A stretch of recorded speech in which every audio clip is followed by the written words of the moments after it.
Hi Mahati, how are you doing? Hi Pallavi, I'm doing great. How are you? I'm fine as well, thanks. So Yeah, congratulations on being accepted as a speaker for the Global Testing Retreat by Agile Testing Alliance. yeah. Thank you Topic, so much.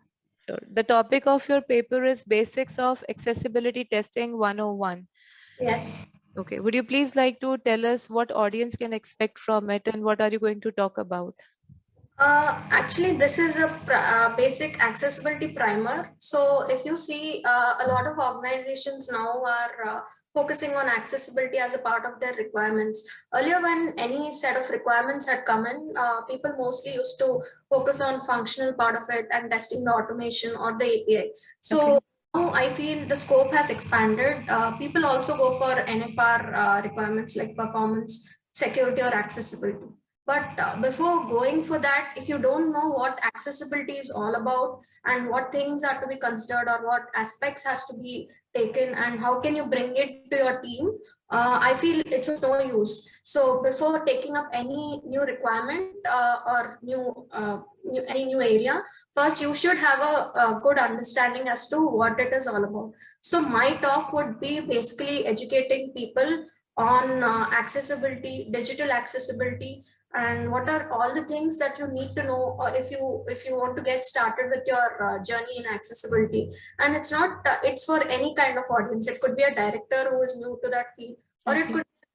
it could be an intermediate or a mid-level career professional who wants to gain an expertise in this. And I won't say it's an advanced level talk, it's a basic or beginner level talk, but it will apply to anybody who just wants to incorporate this as a part of their team.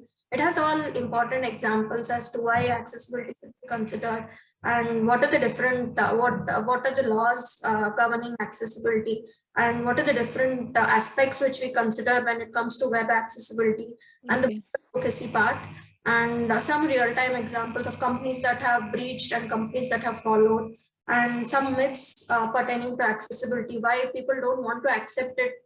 When there's something new, usually people will face a resistance or challenge to accept it, right? Mhm. So why don't people what are the myths that people have to disregard in this aspect? So these are what my talk would be basically focusing on.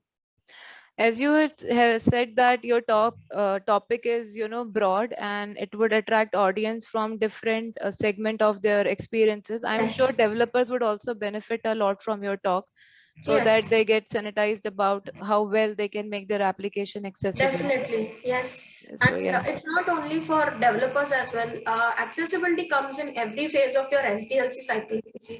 right. So, right from the time your UI UX team pitches in, when they create a VIOMOC, and then your developers pitch and your product backlog is created, and then your sprint. Mhm. So, every phase, it's like accessibility is for designers, accessibility is for developers, testers, product managers, and everybody. If you Right. believe making your solution or product a good one or a holistic, you want a holistic view of your product, this is what you need to consider. So that's what I feel about it. Great, great.